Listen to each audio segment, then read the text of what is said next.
मैं कह रहा था कि गांधी जी की, स्वदेशी की, स्वराज की और व्यवस्था परिवर्तन की हमारी समझ क्या बनती है, वो भी हम आपके सामने रखते हैं। उसमें हम गांधी जी को कैसे समझते हैं। आपने काफी सारी छोटी छोटी कहानियां एनेक्डोट के बाद से बात की। तो एक इतिहास की समझ, जब हम इतिहास को स्टडी कर रहे थे तो मैंने एक बात नोट की कि हिंदुस्तान का जो इतिहास है, क्योंकि कल प्रेरणा जी ने भी इतिहास की बात की, आपने भी इतिहास की बात की थी, कि कभी कबीलों का युग था, कभी आदमी जंगल में रहता था, फिर कबीलों में रहने लगा, फिर हमने खेती सीखी और उसके बाद राजतंत्र आ गया, और राजतंत्र के बहुत लंबे लहूलुहान इतिहास के बाद हमने लोकतंत्र रहा।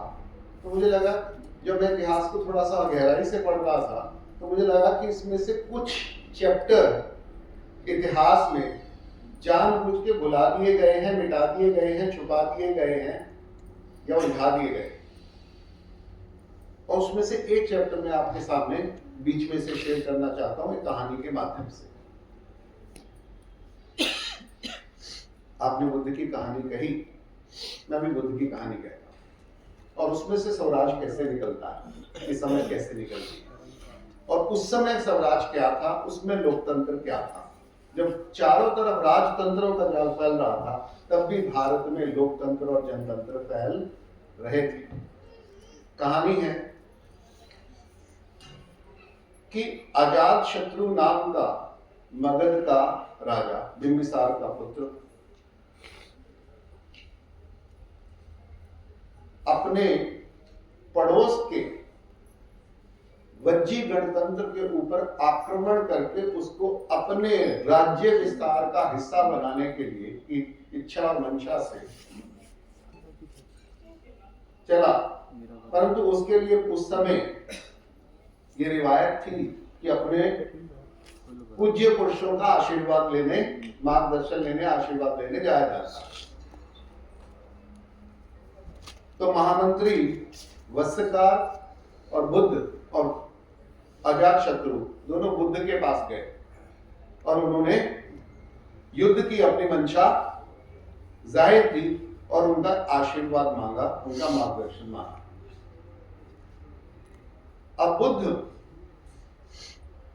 दुनिया के हिंसा के सबसे बड़े प्रवर्तक, तो उन्होंने क्या अहिंसा का उनको उपदेश दिया होगा। उन्होंने क्या उपदेश दिया, ये कहा। तो जैसे ही अजातशत्रु ने ये बात रखी तो बुद्ध ने आनंद की तरफ देखते हुए कहा कि आनंद, मैंने सुना है, क्या ये जो वज्जी गणराज्य इसमें 7,777 राजा है। वहां राजा का मतलब वंशागत राजा नहीं, जो लोगों के द्वारा, गांव के द्वारा, लोक निर्णय के द्वारा सामूहिक रूप से चुने हुए जो प्रतिनिधि हैं उनको भी राजा कहा जाता है। तो वज्जी गणराज्य के जो सभी नेतागण हैं, क्या वो आपस में निरंतर मिलते रहते हैं, और अगर मिलते हैं तो क्या उसमें पर्याप्त मात्रा में जो सारे प्रतिनिधि हैं गणतंत्र के, एक होता है गणतंत्र, एक होता है गणतंत्रों का समूह, तो 7,777 राजाओं का मिलके 8 अलग अलग गणतंत्रों का एक समूह था जिसको वज्जी गणतंत्र कहते हैं। जैसे कन्फेडरेशन बोलते हैं ना, G8, G17, उस समय G20, उस समय भी भारत में अलग अलग जो गणतंत्र थे, उन गणतंत्रों के जो समूह है, जो सबसे शक्तिशाली समूह था, उसका नाम था वज्जी गणतंत्र। उसमें राजा नहीं थे, वंशागत तरीके से प्रतिनिधि नहीं चुना जाता था, लोगों के द्वारा प्रतिनिधि चुना जाता था, उनके द्वारा संचालित जो गणराज्य था। तो उन्होंने कहा क्या ये अब आपस में मिलते हैं, क्या जब मिलते हैं उसमें पर्याप्त मात्रा में लोग शामिल होते हैं, और जब लोग शामिल होते हैं तो क्या सबको अपनी अपनी बात पूरी तरह से कहने का मौका मिलता है? तो आनंद ने जवाब दिया, हाँ बनते, मैंने ऐसा सुना है कि वज्जीगण समूह के सभी नेतागण निरंतर मिलते हैं और पर्याप्त संख्या में मिलते हैं और सभी को अपनी अपनी बात कहने का पूर्ण अवसर मिलता है और उनको सुना जाता है। तो बुद्ध आगे पूछते हैं, अगर ऐसा है तो वज्जी गणतंत्र का उत्थान है, ह्रास नहीं है। यानी वो विजित ही रहेगा, वो पराजित नहीं होगा। ये कौन सुन रहा है? अजातशत्रु, जो युद्ध की अभिलाषा रखता है, विजय की अभिलाषा रखता है।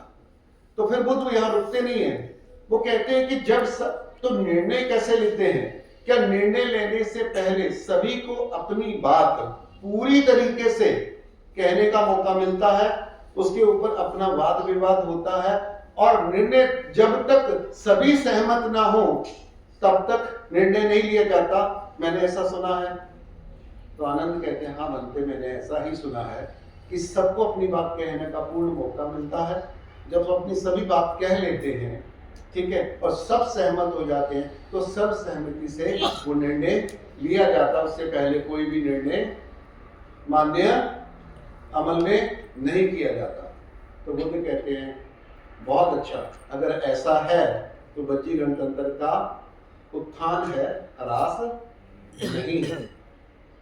तो बुद्ध आगे सवाल पूछते हैं, तो क्या जब ये राजा मिलते हैं तो उसमें उस गणतंत्रों के जो वयोवृद्ध सीनियर सिटीजन हैं, अनुभवी लोग हैं, क्या उनको भी सुना जाता है? क्या उनको भी अपनी बात कहने का मौका मिलता है, जो अनुभव लोग हैं? तो कहता है, हाँ बनते, हमने ऐसा ही सुना है, सभी बड़े बुजुर्गों को अपनी बात पूरी कहने के लिए उनका मार्गदर्शन किया जाता है। तो अगर ऐसा है तो वज्जी गणराज्य का उत्थान है, ह्रास नहीं है। तो आगे बुद्ध पूछते हैं, क्या उसमें महिलाओं को भी शामिल किया जाता है? क्या उनकी भी राय ली जाती है? क्या उनका भी सम्मान और सुरक्षा सुनिश्चित की जाती है? तो कहते हैं, हाँ बनते, मैंने ऐसा ही सुना है। तो अगर ऐसा है तो वज्जी गणराज्य का उत्थान है, ह्रास नहीं है। अगला एक और प्रश्न करते हैं बुद्ध, तो क्या मैंने सुना है, क्या ये सही है कि वज्जी गणराज्य में अलग अलग गणराज्यों के लोग बिना किसी भय से आ सकते और उनको सुरक्षा और सम्मान प्राप्त रहता है? तो कहते हैं, हाँ बनते, अलग अलग राज्यों के, अलग अलग गणराज्यों के लोग वहां अपने अलग अलग उद्देश्य के लिए आ सकते हैं और उनको सुरक्षा और सम्मान सुनिश्चित किया जाता है। तो बुद्ध कहते हैं, अगर ऐसा है तो वज्जी गणराज्य का उत्थान है, ह्रास नहीं। इसको कहते हैं कि अगर दुनिया में कभी भी कोई स्वराज्य बनेगा तो उसके लिए बहुत सारे धर्म, जैसे आपने कहा नियम बनेंगे, समाज के होंगे, तो उनमें जो सबसे महत्वपूर्ण नियम है कि जिनको अनदेखा नहीं किया जा सकता, वो यही नियम।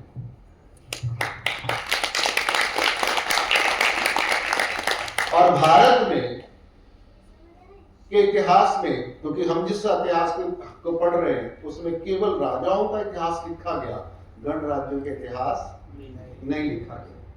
राजाओं की व्यवस्था, राजाओं के युद्धों का वर्णन तो किया गया, उनकी हिंसाओं का वर्णन किया गया, उनके अच्छे कामों का भी वर्णन किया गया, परंतु समाज कैसे रहता था, समाज कैसे काम करता था, गांव कैसे काम करता था, गांव के लोग कैसे थे और पूरे के पूरे समाज की व्यवस्था कैसे करती थी, क्योंकि राजा का काम तो सुरक्षा मात्र था, ठीक है, व्यवस्था को बनाना, व्यवस्था को चलाना और व्यवस्था में बने रहना, जल जंगल जमीन की रक्षा संवर्धन करना, ये समाज का काम था। शिक्षा का काम समाज का काम था, स्वास्थ्य का काम समाज का काम था और न्याय का काम भी समाज का काम था। पूरा का पूरा जो समाज था वो गांव के द्वारा और सर्व सहमति से निर्देशित सुनिश्चित था। वहां चुनाव नहीं था, वहां चयन था, श्रेष्ठ का चयन, वहां सिलेक्शन था, वहां इलेक्शन नहीं था। उस पद्धति को भारत ने कम से कम, जो इतिहास मिलता है, कम से कम नहीं तो 1000 साल का इतिहास ये कहता है कि भारत में राजा कम हुए, गणतंत्र ज्यादा हुए। और फिर हमने केवल कहानी इतिहास में उनकी पढ़ी कि जिन्होंने गणतंत्रों को हरा दिया। कहानी अभी अधूरी है। ये 7 अलग बार बुद्ध ने क्या कहा, अलग अलग सवालों पूछ के क्या कहा कि वज्जी गणराज का उत्थान है, ह्रास नहीं है। तो 7 बार जब बुद्ध ने कह दिया और अजातशत्रु ने कहा तो उसका मन बैठ गया कि अगर बुद्ध कह रहे हैं तो सच है, तो ये मैं उसको जीत नहीं सकता। वो प्रणाम करके, ठीक है, गिरे हुए मनोबल के साथ वहां से उठ के चला। तो उसका महामंत्री जो था वो समझ गया कि राजा हताश हो गए, राजा की युद्ध की जो इच्छा है वो मर रही है। तो उसने कहा, अब देखिए क्या कहा वस्त्रकार ने। वस्त्रकार कहता है कि अगर बुद्ध कह रहे हैं तो सच ही होगा, क्योंकि वो तो त्रिकालदर्शी हैं, वो तो महापुरुष हैं, वो तो बुद्ध है। ठीक है, अगर बुद्ध ने वो 7 कंडीशन बोली है तो उन्होंने क्या किया, उनके बात को 7 भागों में बांटा।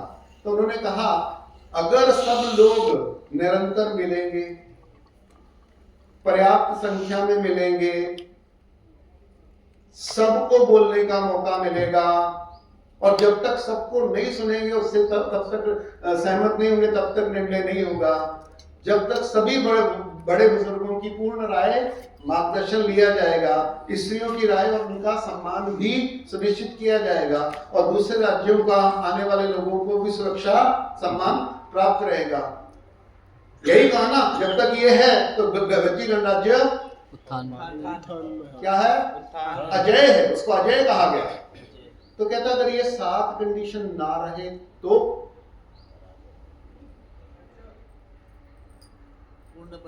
वस्त्रकार ने क्या कहा, अगर ये 7 कंडीशन ना रहे तो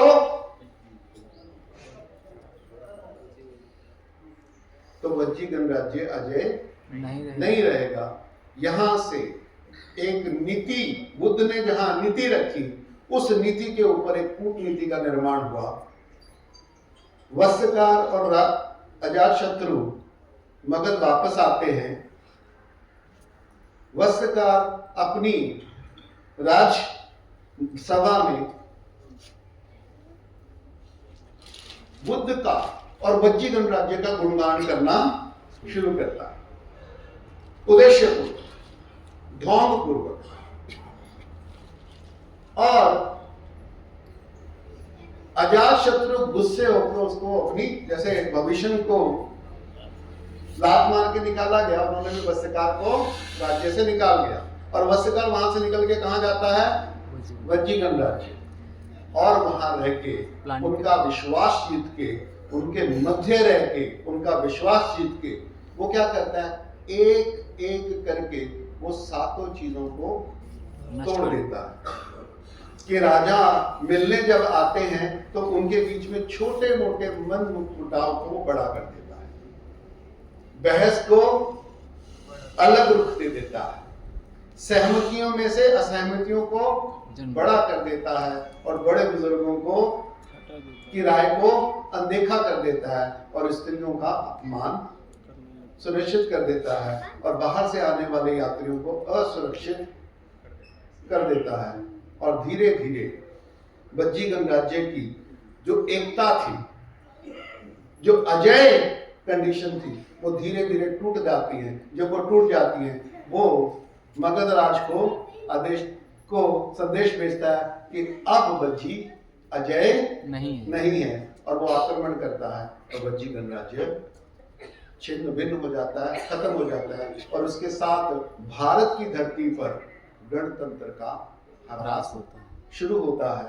वो बुद्ध के जमाने में शुरू हुआ था, फिर भी गणतंत्र लड़े, खड़े रहे, और गुप्त काल से लेके महाराज हर्षवर्धन के काल तक ये गणराज्य किसी न किसी रूप में भारत में बसे रहे, उनकी व्यवस्थाएं बसी रही, उनके सिक्के भी मिलते हैं, उनकी कृतियां भी मिलती हैं। परंतु हमारे इतिहास ने क्या किया, इस हमारे जो स्वर्णिम इतिहास को, बिल्कुल सामाजिक इतिहास को, सामाजिक व्यवस्थाओं के इतिहास को केवल और केवल चंद राजाओं के इतिहास में बदल के हमारे सामने परोसा। अपवाद के रूप में नहीं, एक दृष्टि के रूप में आपके सामने रखता हूं। हम रामायण पढ़ते हैं, रामायण किसकी कथा है? मैं तुलसीदास की रामायण की बात नहीं कर रहा हूं, मैं वाल्मीकि रामायण की कथा की बात कर रहा हूं। वाल्मीकि रामायण में 3 राज परिवारों की कथा है, अयोध्या, मथिला और लंका। तो 3 राजाओं का आपस में संबंध और युद्ध की कथा। तब तो राजा आपस में लड़ रहे हैं, वहां से समाज गायब है, गायब, लोग गायब। हम महाभारत पढ़ते हैं तो किसकी कथा है? एक ही राज परिवार के अंदर की कथा है, जहां भाई भाई, पितामह, चाचा, ताया, काका, सगे भाई, सौतेले भाई आपस में रह सकते नहीं। बाबू बेटा आपको यहां के बैठना है, आ जाओ। तो इसकी कथा है। तो मैं ये पूछता हूं कि समाज की कथा कहां है? तो समाज की व्यवस्था कहां है? तो वहां देशों की बात है, विदेशों की बात है, राजाओं की बात है, युद्धों की बात है, सेनाओं की बात है। परंतु वो तो कभी कभी अपवाद रूप में होती। परंतु जो सामान्य समाज कैसे रहता था, कैसे वो समाज चलता था कि भारत जहां राजा कोई भी रहे, देशी रहे या विदेशी रहे, स्वधर्मी रहे, भारतीय धर्म का रहे या विदेशी धर्म का रहे, परंतु उसकी जीडीपी 2000 साल के इतिहास में राजा कोई भी रहे 24% से कम नहीं हुई थी अंग्रेजों के आने से पहले तक। वो क्या राजा पैदा कर रहा था इतना धन, इतनी संपदा, इतनी समृद्धि? यहां पे इतने धर्म फैले, इतने दर्शन फैले, इतनी शिक्षा फैली, इतना स्वास्थ्य फैला, इतना ज्ञान विज्ञान फैला, इतना व्यापार फैला, क्या वो राजा कर रहा था या यहाँ का समाज कर रहा था? क्या समाज व्यवस्थाएं कर रही थी? समाज। उसकी बात कहां है, उसका तथ्य कहां है, उसकी समझ कहां है? तो जनता सरकार मोर्चा, जब हम जनता कह रहे हैं तो हम सरकारों की बात नहीं कर रहे। हम किसकी बात कर रहे हैं? जनता। हम समाज की बात कर रहे हैं। हम 150 करोड़ लोगों की बात कर रहे हैं। हम धरती पे के 15% पॉपुलेशन की बात कर रहे हैं। हम हिंदू, मुस्लिम, सिख, ईसाई की बात नहीं कर रहे। तो जब हम समाज कहते हैं तो हमारी समाज की परिभाषा क्या है? हमारी समाज की परिभाषा मैं आपके सामने रखता हूं। हमारे समाज की परिभाषा वो है, वो कोई एक परिभाषा नहीं हो सकती, क्योंकि समाज बहुआयामी होता है तो उसकी बहुआयामी बहुदृष्टि से समझ हो सकती है। तो उसकी एक समझ ये हो सकती है जिसमें चारों धर्म नहीं, सभी धर्म के मानने वाले लोग एक साथ आपसी सहकार के साथ रहते हैं, वो समाज।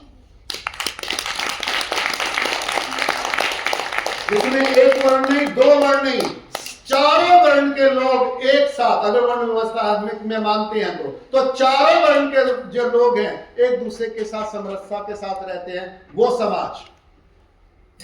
और जिसमें 18 जातियों के लोग एक साथ रहते हैं, वो समाज। जिसमें 36 बरादरी के लोग एक साथ रहते हैं, वो समाज। और जिसमें 72 कलाओं को जानने वाले, जीने वाले और सभी विद्याओं को जीने और जानने वाले लोग एक दूसरे के साथ सहअस्तित्व में जीते हैं, सहकार में जीते हैं, वो समाज है। हम उस समाज की बात कर रहे हैं। यह हमारी समाज की बात है। इससे कम में समाज नहीं हो सकता।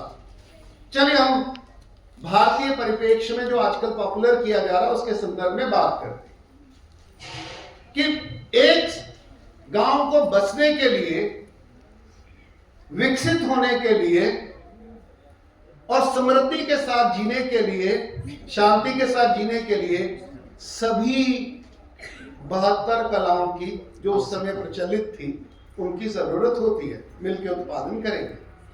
मान लीजिए कल प्रेरणा जी ने बहुत अच्छा एग्जाम्पल किया कि स्वास्थ्य की परिभाषा क्या है। उसमें डॉक्टर स्वास्थ्य का रूपक है या सफाई कर्मचारी। अगर सफाई कर्मचारी होगा तो लाख डॉक्टर मिलके भी स्वास्थ्य को सुनिश्चित नहीं कर सकते। अगर सफाई कर्मचारी अपना काम सुचारू रूप से अच्छी तरीके से कर रहा है तो हमेशा डॉक्टर की जरूरत ना पड़े। अगर पड़े वो अपवाद है, तो डॉक्टर हमारी मजबूरी है, उपलब्धि नहीं है। उसी तरह से अगर हम बात करें कि गांव में से अगर मोची ना हो, एक गांव में मोची ना हो तो क्या होगा? एक गांव में अगर भंगी ना हो तो क्या होगा? बात समझ में आ रही है? तो उस समय के समाज जब एक गांव में भंगी नहीं होता था, मोची नहीं होता था, नाई नहीं होता था, चमार नहीं होता था, रंगरेज नहीं होता था, कुम्हार नहीं होता था, लोहार नहीं होता था, ब्राह्मण नहीं होता था, तो वो समाज क्या करते थे? वो तलवार लेके निकलते थे, उसको लूट के लाते थे। हेलो, तो क्या करते थे?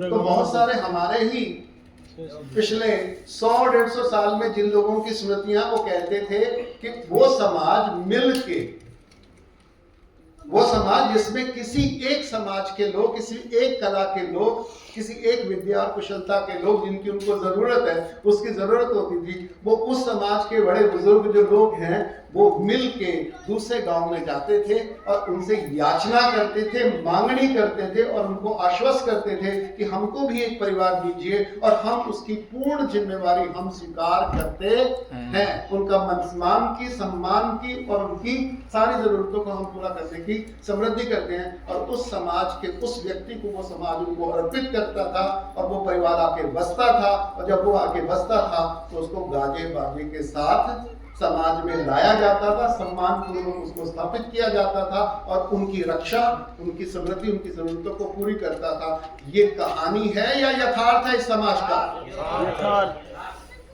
राइट, हम इस समाज की बात कर रहे हैं। तो ये जो समाज है, इस समाज को केवल और केवल नेतृत्व चुनने के लिए कुछ व्यवस्थाएं की, जिसको हमने चुनाव व्यवस्था या लोकतंत्र या इलेक्शन प्रक्रिया या सीक्रेट बैलेट। अच्छा, सीक्रेट बैलेट आदमी से के आदमी के ऊपर विश्वास को सुनिश्चित करता है या खत्म करता है? खत्म करता है। हेलो, ये जो सीक्रेट बैलेट डालते हैं ना, छुपा के वोट, चोरी ना हो जाए, वोट चोरी ना हो जाए। अरे वोट चोरी कैसे होगी? क्योंकि आपको छुपा के वोटिंग करनी है। तो छुपा के वोटिंग करनी है तो उसको चोरी किया जाना आवश्यक है। उसको सीक्रेट करना ही उसका चोरी होना आवश्यक है। और जो वो चोरी कर रहा है उसके लिए हमें कौन चोरी करेगा?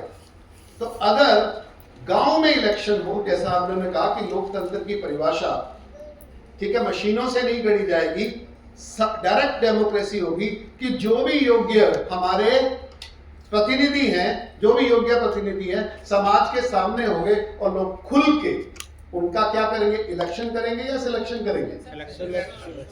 सिलेक्शन करेंगे। तो वोट चोरी, वाद प्रतिवाद और इलेक्शन युद्ध, इलेक्शन कूटनीतियां, मैनिपुलेशन संभव है नहीं।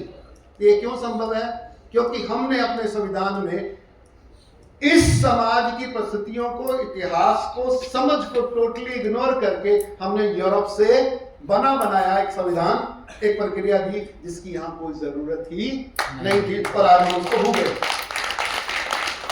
तो जनता सरकार मोर्चे की पहली चुनावी प्रक्रिया में पहला समझ है कि हमें इलेक्शन को सिलेक्शन में बदलना है।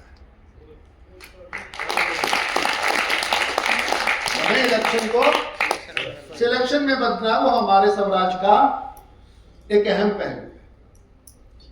परंतु स्वराज में बदलने से पहले हमें अपने समाज में योग्य नेतृत्व पैदा करना होगा, जो नारों से नहीं, मैनिपुलेशन से नहीं, झूठ से नहीं, धन से नहीं, चोरी से नहीं, परंतु अपनी समझ, समाधान और योग्यता से समाज के सामने प्रस्तुत होगा कि समाज की मैं सारी की सारी समस्याओं और समाज की क्षमताओं को समझता हूं, समस्याओं को मैं तो दूर करूंगा और क्षमताओं का मैं विकास करूंगा। उसको प्रस्तुत होगा।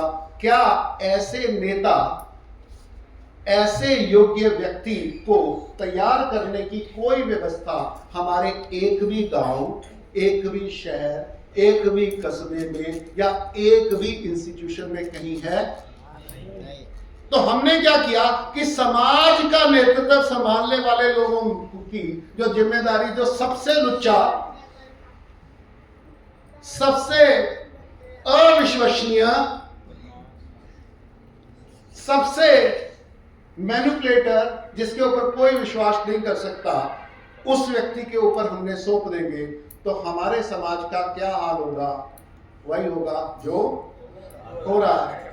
तो जनता सरकार मोर्चा कह रहा है कि व्यक्ति निर्माण, नेतृत्व निर्माण, शिक्षा, स्वास्थ्य, न्याय, धर्म, पर्यावरण की, जल जंगल जमीन की संपूर्ण जिम्मेवारी अगर गांव को संभालनी है तो उसकी पूर्ण समझ भी गांव के हर एक व्यक्ति को होनी चाहिए।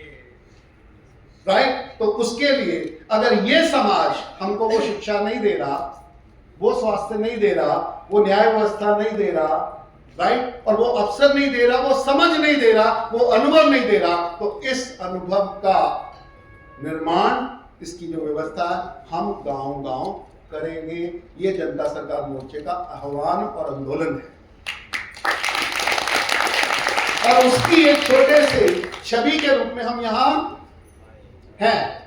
तो हम क्या इस देश के ग्राउंड में जुड़े हुए हर मुद्दे की बात कर रहे हैं? क्या हम सत्ता विरोध में खड़े हैं? क्या हम किसी पक्ष के विरोध में खड़े हैं? हाँ, क्या हम किसी धर्म के विरोध में खड़े हैं? क्या हम किसी व्यक्ति के विरोध में खड़े हैं? नहीं, हम किसी के विरोध में नहीं खड़े, हम केवल व्यवस्था के पक्ष में खड़े हैं, क्योंकि व्यवस्था या तो होती है या नहीं होती।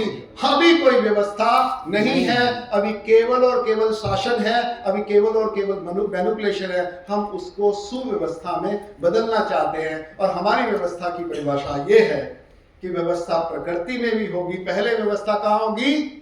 प्रकृति में। और फिर व्यवस्था किस में होगी? मानव में, जल में। तो प्रकृति की व्यवस्था की परिभाषा क्या है कि जल, जंगल, जमीन और जानवर नैसर्गिक रूप में अपनी प्राकृतिक तरीके से पैदा होते रहेंगे, जीते रहेंगे और पल्लवित होते रहेंगे। इसको सुनिश्चित करना, उनकी सुरक्षा और संवर्धन को सुनिश्चित करना, नदियों को बहने देना, ये हमारा काम है।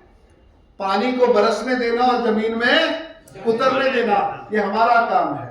ठीक है? फलों को, पौधों को, घास को, जीव जंतुओं को पनपने देना, ये हमारा है। प्रकृति के चक्र को सुनिश्चित करना, सहज करना, बड़े बने रहना, ये हमारा पहला काम। और इसके विरुद्ध में जो भी मानवीय कृत्य हम व्यवस्थाएं हैं, हम उसको सुधारना चाहते हैं, उसको बदलना चाहते हैं। और उसकी जगह मानव मानव के साथ कैसे जिएगा, उसके लिए कैसी शिक्षा होगी, कैसा स्वास्थ्य होगा, कैसा न्याय होगा, कैसा धर्म होगा, कैसी राजनीति होगी, हम ऐसी राजनीति का निर्माण करना चाहते हैं जिसमें हर एक व्यक्ति की पूर्ण संभावनाओं का पूर्ण विकास हो सके, जो अपने लिए, अपने परिवार के लिए, अपने समाज के लिए और प्रकृति की जिम्मेवारी को संभाल सके, उसका वहन कर सके और उसको आने वाली पीढ़ियों तक लगातार अबाध रूप से, निर्वाध रूप से आगे बढ़ाता रहे। हम ऐसी जन व्यवस्थाओं का निर्माण करना चाहते हैं, सुधार करना चाहते हैं। ये जनता सरकार मोर्चे का आह्वान है। क्या इसमें कोई राजनीति है? क्या इसमें कोई विरोध है? हम किसी के विरोध में नहीं हैं, हम केवल व्यवस्था के पक्ष में हैं। ये समझ हमारी क्या पूरी हो गई है? क्या ये समझ, ये हमारा मोटा मोटा विजन, क्या ये पूरा हो गया है? नहीं। इसलिए हम यहां आए हैं क्योंकि भारत 150 करोड़ लोगों का इतना विशाल देश है, उसको कोई एक व्यक्ति, कोई एक संगठन, कोई एक पार्टी, कोई एक समुदाय इन 150 करोड़ लोगों का निर्णय या समझ नहीं ले सकता। तो हमें क्या करना पड़ेगा? हमें 150 करोड़ लोगों की अगर व्यवस्था करनी है तो उनको समझना पड़ेगा, उनके साथ संवाद करना पड़ेगा। तो हमें गांधी को भी समझना है, इसलिए हम यहाँ हैं, इसलिए प्रशांत जी यहाँ बैठे। अगर हम छत्तीसगढ़ को जानना चाहते हैं, हम आदिवासी को जानना चाहते हैं, हमें छत्तीसगढ़ जाना पड़ेगा, हमें बिरसा मुंडा को समझना पड़ेगा, हमें वहां के भाइयों के साथ, बहनों के साथ बैठना पड़ेगा, राइट? हमें यहाँ के कामगारों के साथ बैठना पड़ेगा, कलाकारों के साथ बैठना पड़ेगा, आर्टिस्ट के साथ बैठना पड़ेगा, विद्वानों के साथ बैठना पड़ेगा, गुणीजनों के साथ बैठना पड़ेगा, और उन सबकी जो सामूहिक समझ का जो अर्थ है उसको लगातार हमें निचोड़ता रहना पड़ेगा, उसको व्यवस्था के रूप में विकसित करना पड़ेगा, राइट? तो क्या ये प्रयास कभी पूरा होगा? ये निरंतर, ये हारने जीतने वाली लड़ाई नहीं है, ये खेल में बने रहने की, लगातार संवाद करने की, लगातार सीखते रहने की, और लगातार आगे बढ़ने की, और लगातार एक दूसरे को सहयोग करने की, और सबको आगे बढ़ाने की, और खुद जीतने की, और सबको जिताने की लड़ाई नहीं है, क्रिया है। और ये आज के समाज की सबसे बड़ी जरूरत है, क्योंकि अगर ये भारत की जरूरत है तो ये पाकिस्तान की भी जरूरत है, ये अमेरिका की भी जरूरत है, क्योंकि जिस तरीके से ये मुल्क जी रहे हैं, तो अगर वो ऐसे ही जीते रहे तो वैसा गांधी जी ने कहा है, अगर माइट इज द राइट, तो किसी की आंख के बदले आंख करोगे तो इस दुनिया में केवल सब अंधे होंगे, और हम इस समय अंधों के समाज में, बहरों के समाज में, गूंगों के समाज में हम जी रहे हैं, और वो कन्वर्ट हो गया है। तो गांधी जी ने कहा है कि नहीं, समाज का पहला है कि सबकी सारी आंखें, सारे कान, सारे नाक, सारे हृदय, सारे दिमाग खुले रहे, सुरक्षित रहे, खुलते रहे और विकसित होते रहे। वैसी व्यवस्था का आपने हमारा मार्गदर्शन किया, इसके हम आपके बहुत आभारी हैं। 28वां संशोधन में ये तय किया गया कि क्राउन के अधीन जो अंग्रेजों की सरकार चल रही थी, और अंग्रेजों की सरकार चल रही थी for the government of India. उन्होंने विक्टोरिया रानी बनी 1977 में, और 1940 के अंदर 1840 में जो सिक्का था, विक्टोरिया जवान थी और एक बुढ़ी विक्टोरिया थी। तो ये 28वां संशोधन हुआ, और उसमें ये तय किया गया कि सभी जो भारत सरकार की सेवा के अधीन रहेंगे, ये मोदी सरकार भी भारत सरकार की सेवा में, one earth, one family and one future. लेकिन ये व्यवस्था है, ये जनता सरकार मोर्चा को मैदान में क्यों आना पड़ा? क्योंकि खटमल और मच्छर जैसे लोग अपने साथ में जुड़े हुए हैं, वही इसकी धार नहीं लगने देते, धार। और उसी ने धर्म का सहारा, ये जो मच्छर और खटमल जैसे लोग हैं, इन्हीं लोगों ने धर्म का सहारा लेकर अपने को इस इंडिया में बचाया है। और इंडिया, दैट इज भारत, और shall be A union of state. तो ये व्यवस्था परिवर्तन में नौकर है ना नौकर, उसने मालिक का रूप ले लिया, और मालिक को कान पे लात मार के उसको गिरा दिया। वो भी कोमा में है, कोमा में। तो उसका जनता सरकार मोर्चा जो भी ये बीड़ा उठाया है, इसलिए अपने को सत्य बात करना पड़ेगा। कल बल्लाराज साहब ने बोला झूठ नहीं बोलना, बस ये झूठ सबसे बड़ा सत्य है, 4 लाइन सत्य में जयते। और ये आगे देखो तो इतिहास गवाह है। और वर्तमान में सजन रे झूठ मत बोलो, खुदा के पास जाना है, ना हाथी है ना घोड़ा है, वहां पैदल ही जाना है। राजा हो या रंग सबको मरना है। राजा और रईत का संबंध बाप बेटे का रहता है। रैयत में किसी भी तरह की तकलीफ आती है तो उसका निवारण राजा करता है। कलेक्टर है ना जिले का राजा है। लेकिन अभी कोई तकलीफ आ जाए ना, वो कलेक्टर राजा है, लेकिन राजा तो सब गए। 29/8/1972 को संविधान में संशोधन हुआ, राजाओं का प्रिवी पर्स भी गायब हो गया। इसलिए ये जनता सरकार ने, मोर्चा ने बीड़ा उठाया। ये राजीव जी हमारे गांव में आते थे, वर्धा आश्रम से हमारे गांव राजस्थान में सांचोर है, पथमेड़ा गौशाला, उसका प्रोग्राम होता था। एक तो आते थे राजीव जी दीक्षित और एक आते थे राजकोट के प्रांसला के धर्म बंधु जी। उन दोनों की कुटिया थी। मैं जाता था, उनको समझाता था। मैंने कहा इस तरह से काम होने वाला नहीं। सबसे बड़ा इस देश का घोटाला किया है ना, तो ये कलम ने किया। कलम करते हैं नहीं, किसी के काय का मुंह लगा दिया, किसी के काय का लगा दिया। A for a person, B for by, C for command, D for delivery। 10 alphabet है वो पढ़ाई। हाँ, बाकी शिक्षा है ना, शिक्षा ही फेल है। बस पढ़ाई फेल है और सब व्यवस्था ही फेल है। रोटी का जमाना पाँव ने ले लिया। हाँ, कॉटन का जमाना ये 80-20 और इसने ले लिया।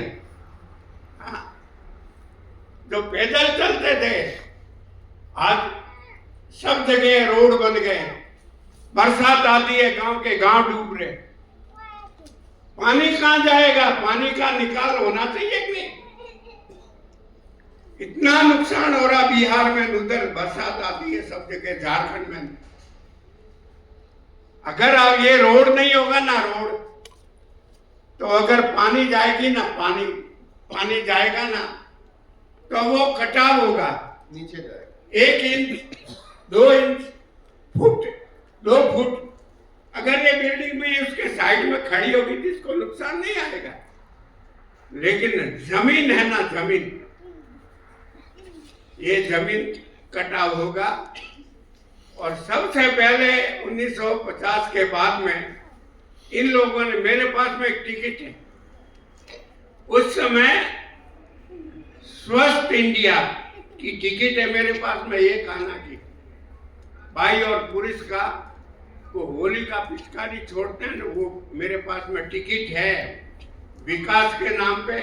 अभी क्या हो रहा है, स्वच्छ भारत, हर नोट पे लिखा है स्वच्छ भारत। अरे जब 1950 की टिकट है ना, उस पे लिखा है स्वस्थ इंडिया, तो बीमार कैसे हुआ? हाँ, विकास के नाम पे विनाश करने की योजना के अनुरूप बनाए गए एक्ट के अधीन किए गए व्यापार में हुए नफा नुकसान का मैंने प्रणब मुखर्जी था, उससे हिसाब मांगा था। मैं गवर्नमेंट ऑफ इंडिया की सत्य संस्कृति को विकास के नाम पे विनाश करने की योजना के अनुरूप बनाए गए एक्ट के अधीन किए गए व्यापार में हुए नफा नुकसान का मुझे हिसाब दो। क्योंकि जिस ऐश्वर्य धन को रिजर्व बैंक की कस्टडी में गिरवी रख के तुम लोग प्रोमोशरी नोटों से ये सरकार चला रहे हो, वो ऐश्वर्य धन मेरे बाप दादाओं की निजी संपत्ति है और उसका उत्तराधिकारी मैं हूं। वो लिख के भेजा, वहां से मेरे जवाब आया, एसडीएम के पास में जवाब आया। एसडीएम ने मेरे को बुलाया, चपरासी ने, कि आपका कोई दिल्ली से लेटर आया है वो राष्ट्रपति भवन से प्रशासनिक सुधार और लोक शिकायत विभाग में मेरी एप्लीकेशन गई वहां 03336 नंबर का रिसिप्ट आई मेरे पास में। ये सिटीजन फ्रेंडली गवर्नमेंट चल रही और 2008 में प्रतिभा देवी सिंह पाटिल को लिख के भेजा था, मैं गवर्नमेंट ऑफ इंडिया की सत्य संस्कृति के विपरीत मानव समाज की मौत का सौदा करने वाली जुडिशियल न्याय प्रणाली का व्यवहार क्यों किया जा रहा है। दादा उसकी बात हम लोग आपसे इस सेशन में विस्तार में कर चुके हैं। आज की जो सेशन का जो संदर्भ था वो नहीं, तो मैंने कहा आपके भाव आप 29/8/1972 को देखेंगे। बस ये संशोधन हुआ, सभी ऑन इंडिया गवर्नमेंट सर्विसर है जी।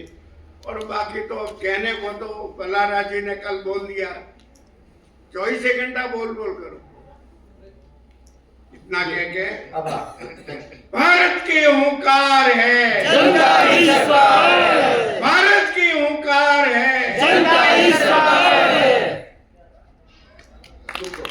एक है हमारे बड़े भाई, हमारे मार्गदर्शक श्री सत्य प्रकाश भारत जी। कहाँ भारत जी? भारत जी, रवि जी, रवि भाई हैं?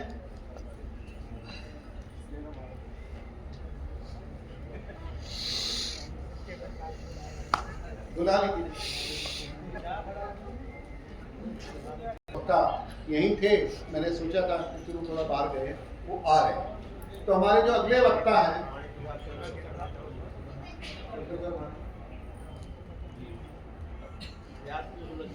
उनको